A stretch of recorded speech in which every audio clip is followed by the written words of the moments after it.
Selamat pagi, teman-teman mahasiswa program Pasca Sarjana Sekolah Kajian Strategik Global Universitas Indonesia, juga kelas program Pasca Sarjana di universitas lainnya. Selamat bertemu dengan saya Sam Surya. Saya adalah dosen di Sekolah Kajian Strategik Global ini. Ingin menyampaikan pengantar terkait dengan mata kuliah filsafat ilmu dan metodologi di S2, dan di S3 Prof. Ahya selalu menyampaikan filsafat ilmu dan pendekatan postdisipliner. Pada kesempatan ini saya ingin menyampaikan satu makalah pembuka yang disusun oleh guru saya, Bapak Dr. Ahya Yusuf Lubis, waktu menyusun mata kuliah ini beberapa tahun, dan selalu dipergunakan oleh beliau bagaimana pentingnya mata kuliah ini di Universitas Indonesia dan juga di universitas lainnya. Mata kuliah ini adalah mata kuliah wajib di seluruh program pasca, seharusnya di seluruh Indonesia. Jadi semua program pasca seharusnya mengambil mata kuliah filsafat ilmu dan pendekatan postdisipliner ini. Ya, jadi suatu makalah yang disusun dengan saya beri nama dunia yang berubah, saya beri judul Dunia yang Berubah dan Pendidikan Tinggi di Indonesia. Ya, jadi dalam materi ini ada hal yang dipertimbangkan adalah kuliah baik nanti online ataupun nanti on-site, ya, di program Strategik Global Universitas Indonesia ini disusun berdasarkan pemikiran bagaimana kuliah wajib ini disesuaikan dengan perkembangan zaman. Ya, seperti Karl Raimund Popper katakan bahwa ilmu pengetahuan dipelajari tujuannya adalah membantu menjelaskan dan mengatasi masalah yang dihadapi sekarang dan masa depan. Hari ini masalahnya tidak sama dengan masalah 1 abad yang lalu, 2 abad atau ribuan tahun yang lalu. Tapi hari ini masalah lebih kompleks, masalah yang menurut dua orang filsuf, Deleuze dan Guattari, adalah masalah yang seperti rhizomatic mind, rhizomatic yang saling terkait satu sama lain.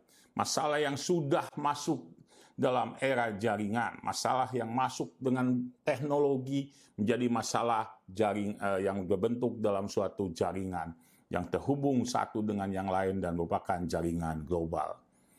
Jadi dunia yang dihadapi di abad 21 ini sungguh berbeda dengan dunia yang sebelumnya.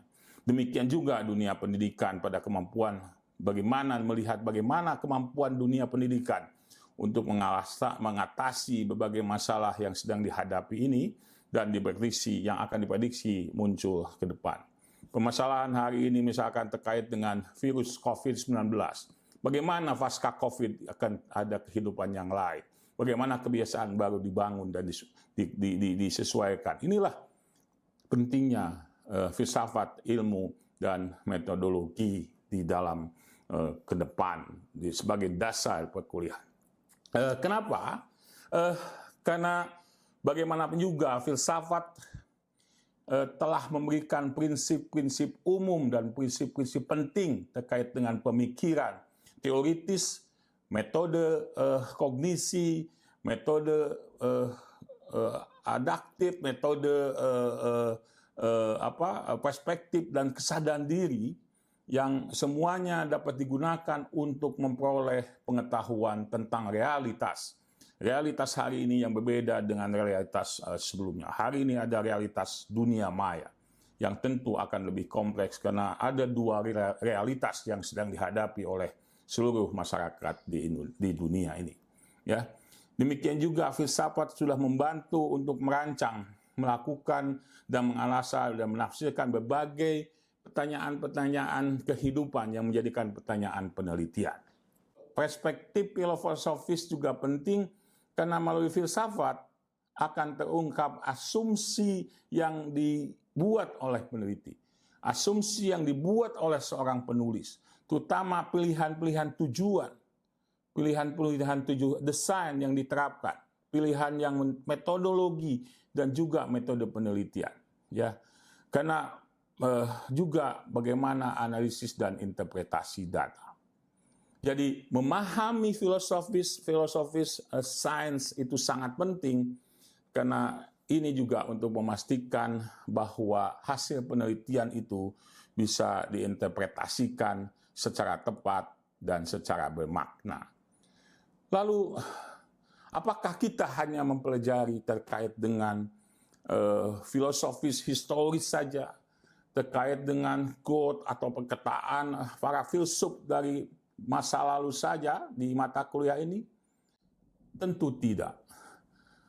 Prof. Ahya sudah menyusun suatu materi yang sangat bicara ke depan. Beliau menyusun berdasarkan pemikiran dari seorang pemikir terkenal di dunia, Edgar Morin, ya, seorang filsuf dan sosiolog dari Prancis, yang dikenal karena keahliannya dalam bidang ilmu transdisipliner. Yang pertama mengingatkan bahwa masalah kita, masalah universal kita, bagi setiap warga milenium baru adalah masalah yang sangat kompleks. Ada 3 masalah yang menurut Morin harus menjadi perhatian. Yang pertama adalah bagaimana mendapatkan akses informasi tentang dunia yang selalu berubah. Yang kedua, bagaimana memperoleh keterampilan untuk mengartikulasikan dan mengelola informasi tersebut. Yang ketiga, bagaimana menyadari dan membentuk konteks globalitas, hubungan antara keseluruhan dan bagian-bagian serta memahami multidimensionalitas dan kompleksitas. Inilah permasalahan penting yang menjadi bagian dasar bagi pendidikan di perguruan masa depan, khususnya pendidikan di perguruan tinggi. Ya, Morin sudah menyusun ini dan materi ini sudah diadopsi oleh UNESCO. Ya, Edward Morin dalam judul buku tulisannya, yang berjudul 7 Complex Lessons in Education for the Future. Ya, 7 Complex Lessons Education for the Future tahun 99 yang ditulis atas permintaan UNESCO menjadi salah satu dasar pertimbangan dari Ahya dalam menyusun materi ini. Ya, Edgar Morin dan UNESCO secara bersama memberikan pencerahan ke arah mana diskusi lintas disiplin atau yang dikenal dengan postdisipliner yang akan menjadi bagian dari materi kuliah ini. Ya, dengan demikian diharapkan materi kuliah ini bermakna bagi pendidikan masa depan yang berkelanjutan. Ya. Walaupun kita akan melihat, mempelajari bagaimana model berpikir dari 1000 tahun yang lalu, tapi ini adalah dalam konteks perspektif kritis untuk melihat secara kritis apa yang terjadi dan apa yang harus dilakukan untuk masa kini dan masa datang. Bagaimanapun juga model pendidikan ini, model berpengetahuan ini adalah merupakan bagian dari model berpikir para filsuf dari ribuan tahun yang lalu. Ya, jadi kembali kepada Morin, bahwa buku Morin ini sangat penting dan berarti bagi dunia pendidikan, khususnya pendidikan tinggi. Pendidikan tinggi harus melakukan perubahan paradigma. Ya, paradigma berpikir yang akan mendasari program dan langkah untuk menciptakan masa depan yang diinginkan. Tapi inilah program utama pendidikan tinggi kita. Karena bagaimana menyangkut pengelolaan ilmu pengetahuan. Saat ini, proses belajar kita masih terkotak-kotak. Sekelumit-sekelumit, terpisah-pisah. Proses belajar ini tentu sudah tidak memadai untuk menjelaskan dan mengatasi berbagai masalah yang kompleks. Masalah yang semakin global, masalah yang transnasional, masalah yang multidimensional, transversal, disiplin dan berskala planeter. Ya. Pendidikan tinggi dalam tugasnya yang paling luas mempunyai tanggung jawab yang besar untuk mewujudkan perubahan mendasar dalam cara kita berpikir, cara hidup, dan cara kita bertindak. Pendidikan ini adalah masa depan. Pendidikan ini adalah kekuatan masa depan. Karena merupakan alat perubahan yang penting dan paling ampuh. Salah satu masalah besar yang kita hadapi saat ini adalah bagaimana menyesuaikan paradigma berpikir kita untuk menghadapi tantangan dunia yang semakin kompleks yang berubah cepat, yang sulit diramalkan. Kondisi ini memaksa kita, para akademisi, untuk merumuskan kembali cara kita mengembangkan dan mengelola ilmu, pengetahuan, dan teknologi. Ya. Masalah lainnya dari pendidikan di Indonesia adalah sangat mengandalkan monodisipliner, yang sangat dikenal dengan linearitas. Masalah linearitas ini sudah menjadi masalah yang sangat kompleks dan sudah menjadi alat politik pendidikan. Karena syarat bagi jenjang karir dosen dan profesor adalah harus orang yang berada dalam linearitas. Ya, ini tentu harus merubah paradigma yang tantangan yang sangat berat bagi pendidikan postdisipliner di masa depan. Disipliner memang memiliki keunggulan, akan tapi juga memiliki kelemahan mendasar. Unggul untuk mengembangkan ilmu-ilmu dasar, menelusuri berbagai fenomena sampai lingkup yang terkecil, seperti subatom, seperti sudah lewat dari DNA. Kalau mengenal di suatu virus sudah lebih kecil dari virus lagi, ya, dan meneliti sedalam-dalamnya. Ya. Akan tetapi memiliki kelemahan karena melepaskan konteks, melepaskan globalitas, melepaskan multidimensi dan masalah kompleksitas. Itu belum bisa dijawab oleh pemahaman terkait dengan disipliner. Dunia ini pada saat ini memaksa ilmu pengetahuan harus bekerja sama.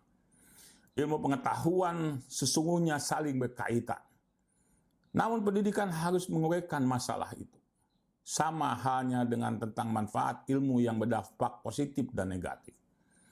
Ilmu pengetahuan dan teknologi bisa membebaskan, memberi manfaat bagi kemanusiaan, atau membahayakan dan mengancamnya. Michel Foucault dalam bukunya The Order of Things tahun 1970 mengemukakan bahwa pemikiran tidak dapat berbuat apa-apa selain membebaskan atau memperbudak, kata Michel Foucault. Jadi inilah yang harus menjadi perhatian dalam era saat ini. Pemikir Ulrich Beck, seorang pemikir postmodern juga dalam bukunya Society Toward a New Modernity, menyatakan bahwa modernitas telah menimbulkan berbagai masalah dan ilmuwan harus mampu mengatasi masalah-masalah itu. Istilah New Modernity atau modernitas baru adalah istilah yang ia gunakan untuk menolak gagasan postmodern. Karena istilahnya menurut dia, postmodern yang disebut ilmuwan postmodern radikal hanyalah tujuan dari modernitas. Meski demikian, ia tetap mengakui ada perubahan yang sangat cepat era sekarang ini. Ia ibaratkan penduduk bumi ini sedang berada di fase raksasa yang bergerak cepat. Dan keselamatan penduduk bumi ini tergantung apakah bisa mengendalikan fase itu dan menghindari jurang yang ada di depan. Ya. Nah, justru pemikiran berbeda diberikan oleh Morin. Morin memberikan penjelasan yang lebih maju dari Beck. Ia mengemukakan bahwa abad 20 telah mewariskan arus balik yang negatif, yang tumbuh sebagai reaksi terhadap arus pemikiran arus utama masa lalu. Arus balik itu mengubah arah dan peristiwa. Ya, ada perbedaan hal yang harus diperhatikan generasi sekarang, kita semua, dengan istilah yang dikenal dengan generasi dan juga dikenal dengan generasi milenial dan generasi selanjutnya. Hal yang harus diperhatikan itu adalah, pertama, adanya arus balik ekologis, ya, secara tak elakkan sebagai akibat perusakan lingkungan yang semakin parah serta malapetaka teknologi dan industri. Yang kedua, adanya arus balik kualitatif berelasi terhadap dominasi kualitatif serta kecenderungan penyeragaman. Kualitas di segala bidang harus dihargai berangkat dari kualitas hidup. Ya. Yang ketiga adalah arus balik menentang kehidupan yang prosais, ilmiah, utilitarian. Ya. Orang mencari yang puitis, penuh cinta, kegembiraan, dan gairah serta kebahagiaan. Ya. Lalu arus balik yang menentang pola-pola konsumsi yang terstandarisasi. Ada cara untuk mengalami secara intens atau konsumatum atau menyangkal dan memilih kebersahajaan. Yang selanjutnya adalah arus balik yang membebaskan diri dari tirani uang, ya, yang menolak pengagungan keuntungan dan membaginya dengan solidaritas kemanusiaan. Yang terakhir adalah arus balik dalam melawan kekerasan yang merajalela dan memegang pada etika perdamaian, akal budi, dan jiwa. Jadi inilah yang Morin katakan. Lalu apalagi yang menuntut perubahan? Yaitu adanya revolusi industri dan transformasi global. Ya, revolusi informasi dan transformasi global itu akan menguat, meluas dan memicu berbagai tuntutan perubahan. Perubahan itu akan berhasil jika semua arus itu saling mentransformasi hingga menghadirkan transformasi global. Salah satu yang paling penting dari transformasi itu adalah transformasi sains dan teknologi. Ya, untuk menghindari kuasa kematian akibat kerusakan lingkungan, penggunaan teknologi perang yang semakin canggih, dan penggunaan rekayasa virus yang menimbulkan pandemi global. Coba bayangkan bagaimana kejadian hari ini di negeri Israel dan Palestina di sana, dan bagaimana teknologi peperangan yang sudah semakin canggih. Coba kita bayangkan betapa bahayanya jika benar bahwa COVID-19 ini adalah hasil dari suatu laboratorium yang tujuannya untuk pemusnah massal umat manusia di dalam perang. Ya. Jadi ilmu pengetahuan seharusnya tidak menjadi alat dan perbudakan, akan tetapi untuk menjadi alat untuk meningkatkan hakikat kemanusiaan dan kehidupan yang lebih nyaman. Ya. Teknologi 3040 harus bisa menyatukan bumi menjadi desa global. Teknologi informasi harus menghubungkan semua titik di dalam waktu yang sekejap. Ya, Salgue di tahun 2016 mengemukakan bahwa Jepang sudah memasuki era Society 5.0. Istilah digunakan pada Field Science and Technology Basic Plan yang disusun oleh Dewan Sains and Teknologi Jepang. Rencana itu disusun untuk sebagai pedoman bagi pemangku kepentingan pemerintah, universitas, industri, dan warga negara dalam membangun masyarakat Jepang masa depan. Ya, rencana itu juga sebagai panduan untuk menciptakan Jepang yang unggul dalam inovasi dan teknologi. Masyarakat 5.0 dirumuskan sebagai masyarakat yang cerdas dan makmur. Indonesia kapan? Mudah-mudahan langkah beberapa teman-teman untuk memulai merintis membangun basic teknologi ini terus bisa dilakukan. Dan kita semua di universitas bisa berperan di dalam teknologi itu. Ya.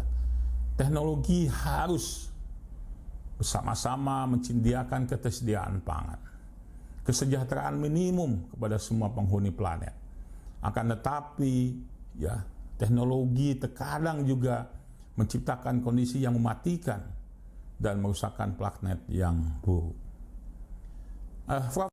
Saya mengambil pernyataan Elon Musk, pencipta roket ulang-alik ke planet Mars, menyatakan bahwa ia berbeda dengan pemikiran dari Wernher von Braun yang berhasil membawa Neil Armstrong ke bulan.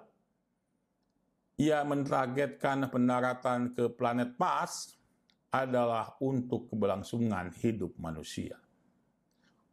Ya, ia mentatapkan bahwa kondisi bumi saat ini sudah mendekati level akan punah. Ya, jadi Elon Musk mengatakan bahwa bukan hanya kerusakan lingkungan, akan tetapi juga ancaman tabrakan dari asteroid besar, seperti tabrakan masa lalu yang menimbulkan punahnya dinosaurus, ya, dan juga makhluk-makhluk purba lainnya. Inilah perkembangan pemikiran dari teknologi masa depan yang menjadi bagian juga dari mata kuliah kita sekarang. Ya. Lalu bahaya yang paling buruk dan harapan yang paling besar, ya. Bahaya yang paling buruk dan harapan yang paling besar sama-sama muncul dalam pikiran manusia. Inilah sebabnya diperlukan perubahan paradigma berpikir menjadi kebutuhan yang sangat penting bagi pendidikan tinggi. Ya. World Economic Forum, suatu forum bisnis dunia, forum ekonomi dunia, menyatakan bahwa ilmu pengetahuan dan keterampilan yang dibutuhkan untuk pekerjaan masa depan dikenal dengan STEM skill yang diperlukan untuk pekerjaan masa depan. World Economic Forum ya adalah sebuah yayasan organisasi non-profit yang didirikan di Geneva, yang terkenal dengan pertemuan tahunannya di Davos, Swiss, yang mana mempertemukan para pemimpin atas bisnis dunia, pemimpin politik seluruh dunia, cendekiawan dan wartawan terpilih untuk mengadakan annual meeting and the new champion. Ya, jadi ini adalah forum dunia yang diprakarsai oleh seorang Klaus M. Schwab, seorang profesor bisnis, tapi sudah menjadi perhatian dari seluruh pemimpin dunia. Ya. Ini adalah peristiwa yang selalu ditunggu karena kehadiran banyak politisi, kehadiran banyak pemikir ya, yang ingin mengetahui tentang masalah-masalah apa yang dihadapi dunia ke depan. Lalu apa yang dibutuhkan oleh kita ke depan? Tadi sudah dikemukakan bahwa terdapat cara berpikir, terdapat perubahan cara berpikir untuk pengetahuan yang masa depan. Yang pertama adalah pemikiran dari Edgar Morin sendiri. 7 Complex Lessons in Education for the Future ya, mengemukakan bahwa ada 7 yang harus diperhatikan dalam pemikiran atau pendidikan masa depan. Yang pertama adalah mendeteksi kesalahan dan ilusi. Ajarkan kelemahan pengetahuan itu apa? Apa itu pengetahuan manusia? Jadi nanti kita akan mempelajari yang namanya critical theory, mengkritisi teori-teori yang ada, ya, mengkritisi fenomena yang ada. Yang kedua, prinsip apa sih prinsip-prinsip pengetahuan itu? Pertimbangkan objek-objek pengetahuan dan konteksnya dalam kompleksitas dan secara keseluruhan. Jadi kita akan melihat suatu prinsip pengetahuan yang ditempatkan dalam suatu kompleksitas fenomena sosial kemasyarakatan. Yang ketiga adalah mengajar kondisi manusia, kesatuannya, kompleksitasnya sebagai fitrah manusia. Yang keempat adalah mengajarkan identitas bumi, sejarah, era planet, ajarkan juga solidaritas antar seluruh belahan dunia. Jadi yang diajarkan adalah kolaborasi, bukan segmen per segmen, bukan satu disiplin dengan disiplin yang lain. Ya, tapi kita selalu mengajarkan bagaimana bekerja sama. Yang kelima, hadapi ketidakpastian. Mengajarkan bagaimana pengetahuan itu bermanfaat untuk menghadapi ketidakpastian. Ajarkan ketidakpastian dalam fisika, biologi, dalam sejarah, dalam matematik, termasuk dalam ilmu sosial. Ya. Lalu yang keenam adalah saling memahami, ajarkan saling pengertian antar manusia, dan ajarkan apa itu kesalahpahaman. Jadi kita harus mengajarkan bagaimana perbedaan itu. Saling menghargai antara perbedaan, tidak dibiarkan, tidak saling hujat. Ya, kita harus belajar dan memahami ada hal-hal yang berbeda dengan yang lain dan kita saling menghormati perbedaan itu. Yang ketujuh yang terpenting adalah etika untuk genre manusia. Ajarkan etika kemanusiaan untuk mempersiapkan warga dunia. Frau Ayers mengatakan bahwa etika adalah pelajaran pertama. Jadi pelajaran pertama dari seluruh ilmu pengetahuan itu adalah etika. Nah, inilah yang disampaikan oleh Edgar Morin terkait bagaimana pendidikan di masa depan. Selain itu, terdapat juga pendapat terkait dengan di World Economic Forum, terkait dengan 10 skill yang diperlukan revolusi informasi dan transformasi global. Ke-10 itu adalah yang pertama adalah complexity problem solving. Jadi belajar problem solving yang kompleks. Yang kedua, memiliki wawasan dan pengetahuan terkait dengan critical thinking. Yang ketiga, memiliki keterampilan creativity. Yang keempat, memiliki keterampilan people management, mengelola orang. Yang kelima, memiliki kemampuan untuk mengkoordinasi dengan yang lain. Yang keenam, memiliki kemampuan emotional intelligence. Saat ini sudah digeser lagi menjadi digital intelligence quotient. Ya, yang ketujuh adalah mampu memberikan judgment dan putusan, judgment and decision making. Yang kedelapan adalah service orientasi, berorientasi pada pelayanan. Yang kesembilan, kemampuan negosiasi. Dan yang ke-10 adalah cognitive flexibility. Ya. Dalam pemikiran ini, terdapat pemikiran yang penting yang terkait dengan pemikiran brilliant thinker. Ini adalah diperlukan. Bagaimana pemikiran brilliant thinker ini? Brilliant thinker ditulis oleh Paul Sloan. Paul Sloan menulis terkemuka tentang puzzle berpikir istilateral, menawarkan beberapa model berpikir praktis yang dapat membantu kita untuk mengerti, mengevaluasi, ya, dan menerapkan ide-ide untuk menemukan kemungkinan-kemungkinan baru untuk situasi yang dihadapinya. Dalam buku How to be a Brilliant Thinker tahun 2010, Sloan menjelaskan bagaimana berpikir dengan cara-cara baru itu. Ya. Yaitu bagaimana berpikir lateral, bagaimana berpikir analitis, bagaimana problem solving, berpikir memecahkan masalah, bagaimana memenangkan argumentasi. Nah, ini ada satu materi terkait dengan dekonstruksi yang dilatih oleh Prof di mata kuliah nanti kita akan ketemu. Aduh, bagaimana mempertahankan suatu pendapat secara tajam, mengkritisi secara tajam. Jadi pertemuan keempat kita sudah belajar terkait dengan critical teori. Lalu bagaimana meningkatkan kinerja otak kita, meningkatkan memori kita. Yang selanjutnya adalah mewujudkan ide-ide kita. Ini adalah model lateral thinking. Ya, di sini lihat bagaimana divergent thinking dan convergent thinking, dan bagaimana lateral thinking berada, dan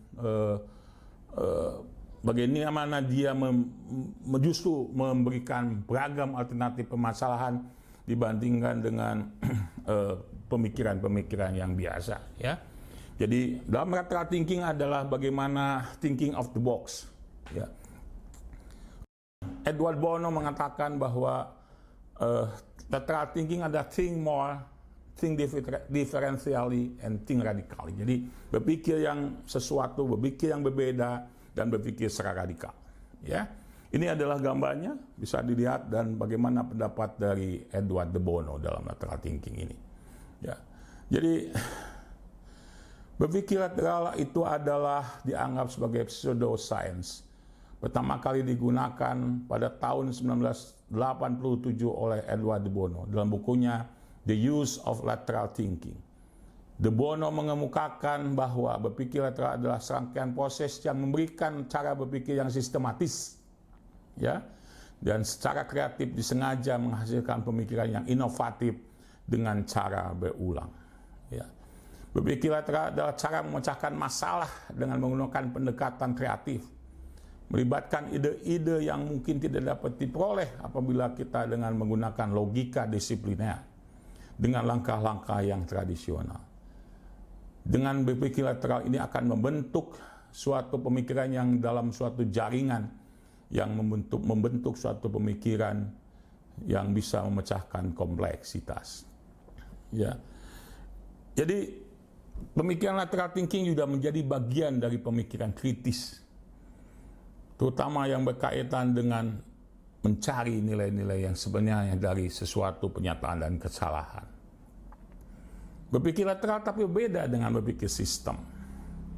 Ya, jadi ini sistem hanya bagian dari pemikiran lateral itu. Ya, jadi inilah pemikiran yang dibutuhkan oleh masa depan. Ya, jadi ilmu pengetahuan itu diperlukan untuk membantu menyelesaikan masalah yang dihadapi dan menciptakan kehidupan manusiawi yang menciptakan masa depan yang lebih penting. Untuk memikirkan penyataan itu, Prof. Ahya selalu mengutip dari pernyataan Profesor Dr. Umberto Eco, ya, yang mengatakan bahwa profesor yang hanya tahu teori-teori 20-30 tahun lebih baik mengundurkan diri dari universitas.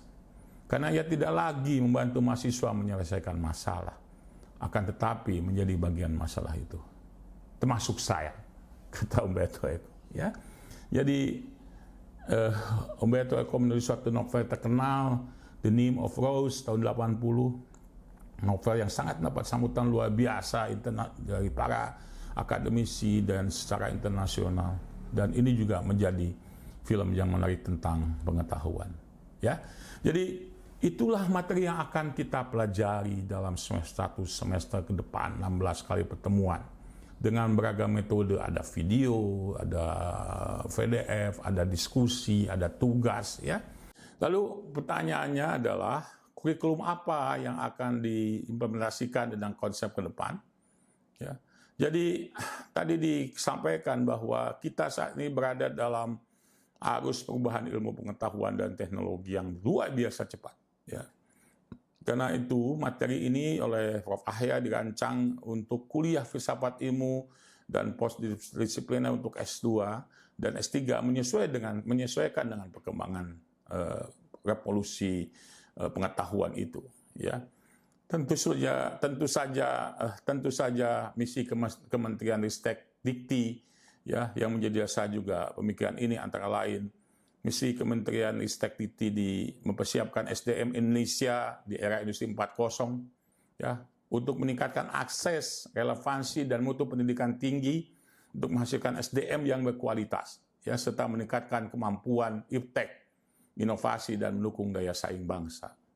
Yang kedua, misi Pascasarjana SKSG UI menyelenggarakan pendidikan dan pengajaran berkualitas yang mampu menjawab berbagai isu strategik dan global, dengan pendekatan keilmuan multidisiplin, interdisipliner, dan transdisipliner. Ya. Misi Pascasarjana Kajian Strategi Global ini adalah menyelenggarakan pendidikan dan pengajaran yang selaras dengan pengembangan penelitian, pengabdian kepada masyarakat, dan publikasi internasional.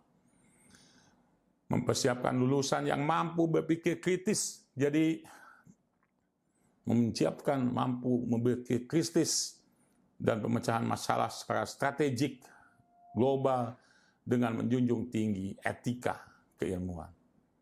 Menciptakan akuntabilitas dan transparansi dalam bidang akademik, non-akademik untuk mewujudkan visi SKSG. Ya, jadi berdasarkan itu, maka pokok bahasan dirancang sebagai berikut. Jadi yang pertama adalah hari ini dikenalkan apa sih dasar kuliahnya, lalu kita akan mempelajari bagaimana pemikiran filsafat dan metodologi yang berkembang jauh di abad 20 terkait dengan bagaimana positivisme dan pemikiran lainnya yang dilahirkan oleh para fisikawan terdahulu, ya, termasuk di dalamnya bagaimana pemikirannya Karl Raimund Popper dan Thomas Samuel Kuhn. Lalu kita juga akan membahas pemikiran penting terkait dengan teori kritis, ya, utama pemikiran Mahatma Frankfurt yang lebih fokus terkait dengan permasalahan sekretariat filsafat ilmu, metodologi, dan 3 generasi aliran pemikiran ini. Ya, walaupun di sini nanti kita akan berlatih bagaimana atau akan ada ulasan khusus dan saya akan meminta Prof. Ahya untuk memberikan terkait dengan Habermas, misalkan ruang publik, atau kita belajar terkait dengan filsafat tindakan yang akan disampaikan dari pemikirannya Hannah Arendt. Ya.